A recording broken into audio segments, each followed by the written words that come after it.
Well, it was a busy weekend for Candace Owens as she's made some wild claims regarding Charlie Kirk's assassination. Let's dive into it. She said, breaking news over the weekend. On September 10th, after Charlie's assassination, an Egyptian Air Force plane flew out of Provo, Utah, tail number SU-BTT. Its first trip to America ever was made on July 20th to an Army base in Nebraska. Now, this sounds really interesting, but she was community noted, which is a way of like providing the right information, saying UTC is 6 hours ahead of the Utah time zone, MDT. So the plane departed from Provo, Utah at around 7 a.m. Charlie Kirk was assassinated at 12:23, which is it is a big difference. She later clarified, but she says, with all we have crowdsourced, it looks like a decision to murder Charlie Kirk in Utah was made around July 18th. A military meeting with foreign leaders took place on July 20th on U.S. soil. The plane flew into Provo direct from France on September 4th and stayed until just after Charlie was assassinated, which we now know was before the assassination, several hours before. Flying out to Wilmington on that day, the plane returned home to Egypt the following day on September 11th. Now, there's been people that have said, no, there's actually a mechanical place there in Provo, Utah, which the plane was probably flying in to get serviced. Again, I have no idea. Now, you might say, Dave, with all the news stories in the world to cover, why are you covering this? We are in the, I don't know how else to say this. Sometimes we have to just pull back and remind folks, we are in the middle of a wild conspiracy about what happened to Charlie Kirk. And I have no idea what the truth is, but we all read those very bizarre text messages that they claimed were from Tyler Robinson. They claimed he murdered Charlie Kirk with a rifle. Now we're finding out that there was no exit wound, which means it wasn't the rifle. It was done from a much different bullet type, and that there's only a fragment of the bullet. So there's so much going on. Now, Candace Owens asking questions, some might call this reckless, but I mean, somebody's got to do it, says we now need to re-examine which foreign leaders were in the United States during this approximate time frame, or what happened in the news leading up to this that may have led to someone calling for his murder. And again, I have a hard time with conspiracies, right? Because I genuinely believe in most cases the simplest answer is usually the correct one.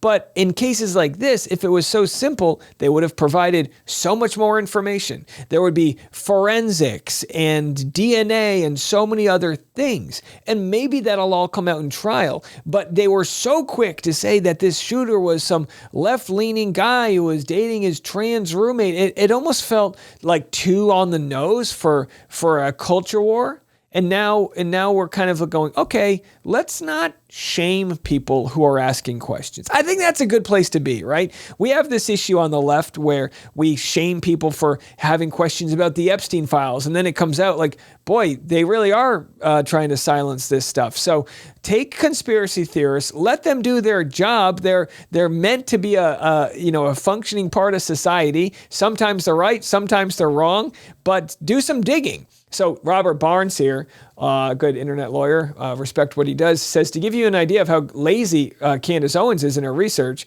she confused UTC, the Coordinated Universal Time, for Utah time. That's how she thought a plane that left long before the assassination was done after the assassination. That's how dumb she thinks her audience is, because it's how dumb she is. And again, I mean, I think we're giving Candace too much credit here. Like, she's banging out a bunch of tweets here about information from what might be going on. It is sketchy that this is the first time this flight has ever come to the United States, and it just so happened to be in that area. It's also sketchy that there is like flights that can just go dark and not, fly under the cover of, not reporting, their flight logs and who was on the flight. I mean, I think these are fair questions to ask. Candace says, think I've been pretty clear from the beginning. Charlie was set up. Someone removed the bullet before it got to the medical examiner's office, where there was only a fragment of it left. They know exactly what kind of gun he was shot with, and they know it wasn't a rifle from a rooftop. Yeah. Well, these are the claims that they made. So when you start doubting, when you start losing trust in the government officials, and no offense, but the director of the FBI is he's kind of an idiot. I mean, he flies in and kind of, straight from the podcasting world and thinks he knows what he's doing. I mean, there's career people that do their jobs for 10, 20 years that, know how to handle these things. And they were so quick. Do you guys, honestly, how can you trust the government in this moment? They literally held off on releasing information on who the suspect was so that Trump could talk about it on morning TV the next day. That's fucking nuts. I'm sorry. That's insane. So I'm at the point now where I'll call balls and strikes on what I think is real and not. And I think Candace Owens is complicated. And I think that's fair to call it complicated. Do I believe she's in a world of trouble over the lawsuit, the defamation lawsuit with the French president? Yes, I do. With the information that I have, I think she's in trouble with that. With regards to this, I say, carry on, Candace. Keep looking into this. Keep, that tip line open and let the internet do what the internet does. So it was a whole week ago where she called out the FBI, saying they're hiding something. So what is it? News. We have now confirmed that there was indeed a woman who was with the shooter in the footage that was captured by the houses nearby the area. And for whatever reason, the FBI has not yet released or even acknowledged that footage exists. This is absolutely huge, actually. I think this is the biggest thing that we have uncovered since the beginning of this investigation. I didn't want to come out and say that it was a fact that there was a woman with the shooter without any proof. We had no proof outside of this person, and what she was saying felt real to me, definitively, but I needed something more solid. Well, we came across something more solid. Take a listen. If you time how long it took him to get from that little part over to here, was way longer than it should have been. So I wondered if the girl had given him stuff, like if there is an accomplice. Sorry, you're filming. And it said right here, that picture from Sam's across the street. All right, so for those listening to the audio only, they're questioning if there was an accomplice.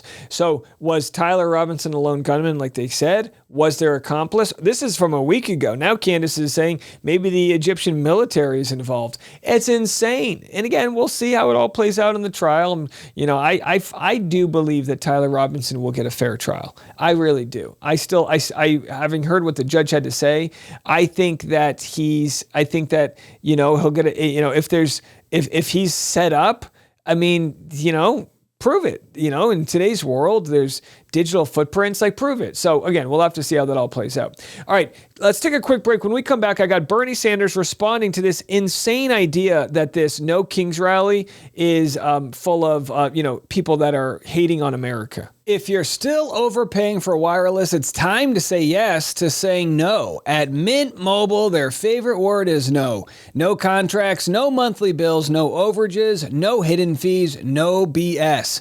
That's why I said yes to making the switch and getting premium wireless for $15 a month. So ditch those overpriced wireless plans. All Mint Mobile plans come with high-speed data and unlimited talk and text delivered on the nation's largest 5G network. Use your own phone with any Mint Mobile plan and bring your phone number along with all your existing contacts. Ready to say yes to saying no? Make the switch at mintmobile.com/TRH.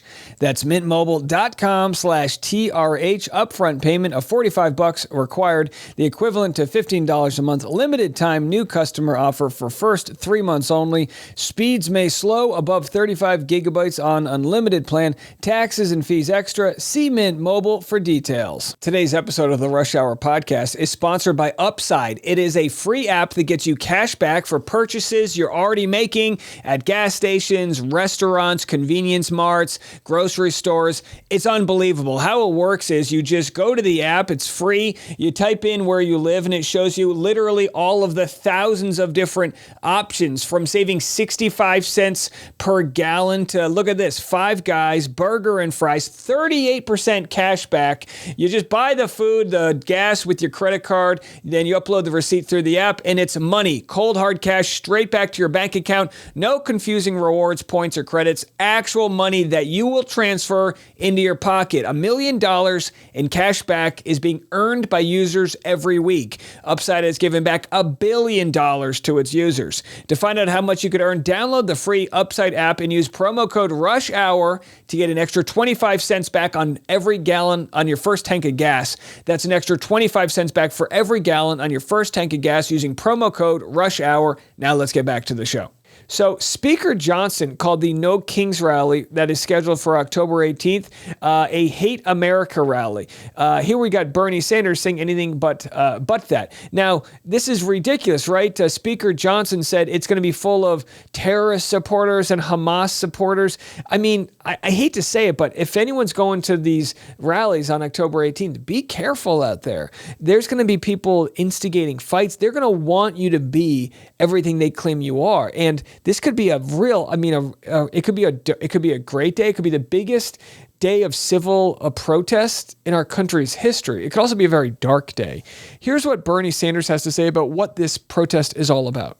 No, Speaker Johnson, the No Kings rally on October 18th is not a Hate America rally. In fact, it's quite the contrary. It's a Love America rally. It's a rally of millions of people all over this country who believe in our Constitution, who believe in American freedom, and are not going to let you and Donald Trump turn this country into an authoritarian society.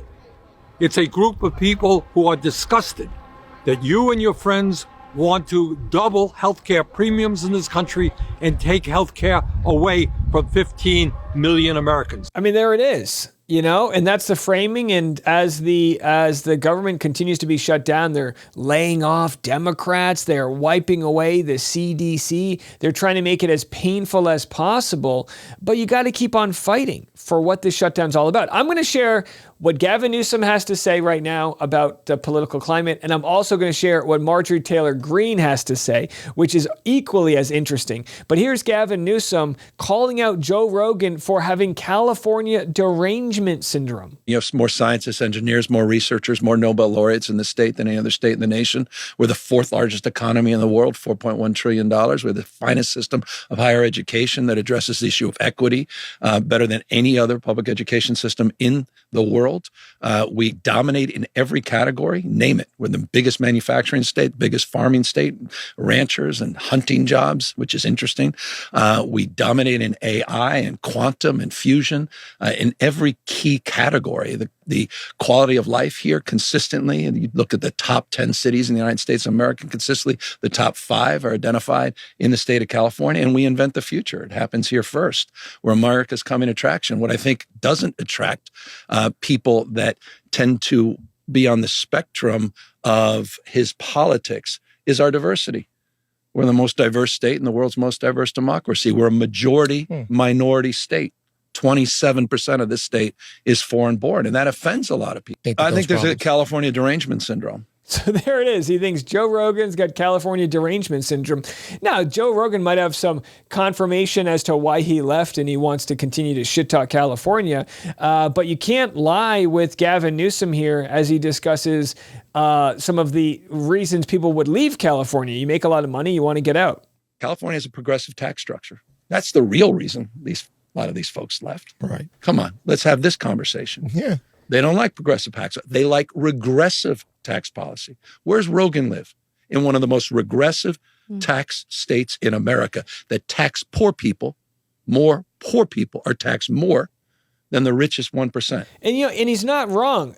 This idea of a progressive tax, so many people don't understand how it works, but like a marginal tax on people who make a lot of money. You get taxed at a higher rate the more money you make. And some people say, oh, that's not fair, but really it only affects those that are making, a lot of money, right? You get to the tier where it's like, oh, no, I think you can afford to pay a little bit more to fix the potholes and the bridges that have helped your business flourish. And not everyone believes in this, but I do think it's interesting that Gavin Newsom called out Joe Rogan, because Joe Rogan's had so much trash talking to do about Gavin Newsom. And it's like, bro, like you left California. Now you don't, you pay a lot less in taxes, but he gets to benefit as a wealthy person in Texas in ways that a lot of the poor people don't benefit, because he doesn't have to worry about whether weed is legal or not. He gets to do what he wants. I really want to see Joe Rogan have Gavin Newsom on the show, because I'd like to see them kind of duke it out. Let's go to our last story of the day here. This is Marjorie Taylor Greene. This is shocking, right? She's doing Tim Dillon's podcast. And if you didn't know who you were listening to, you'd assume it was like a Bernie Sanders type Democrat. Prices have not come down at all. The job market is weakening. Job market is still extremely difficult. Right. Wages have not gone up. Health insurance premiums are going to go up. Car insurance goes up every year. People's homeowners insurance goes up. Rent is going up. Young people have no hope of buying a home. And then when they try to buy a home, they end up, like I said, they end up competing with like Blackstone or somebody else. The average home buyer now is 38 years old. It just came out. Right. The average home buyer, 38. Prices have not come Yeah, come so down. look, this is the whole thing I've been saying for so long as a progressive. Get rid of the culture war issues. That's what they want to divide us, all these culture war issues. Talk about home buying, talk about groceries, talk about the things that we can fix. Stop staying on the Republican side or the Democrat side. If you can come together and deal with these issues as a unified, power, you'll be in Congress, you'll be a senator, you'll be working in politics for a long time. And I think you have to encourage someone like Marjorie Taylor Greene, who's willing to go against Trump right now and speak for working class people. That's what the Democratic Party used to be for. Bring it back. This is all Bernie Sanders stuff that Marjorie Taylor Greene is talking about. Bring it back. You might say, but she's got these issues about bathrooms. Whatever. Talk about what we can do right now to get money back into the middle class's pocketbooks. This is a good conversation to have. And it might be the first of many to come. When they see that their constituents are excited for these conversations, I think we're going to see a lot more of it. We got a lot to get into this afternoon, so stick around. We'll be back then. As always, I'm Dave, and this is The Rush.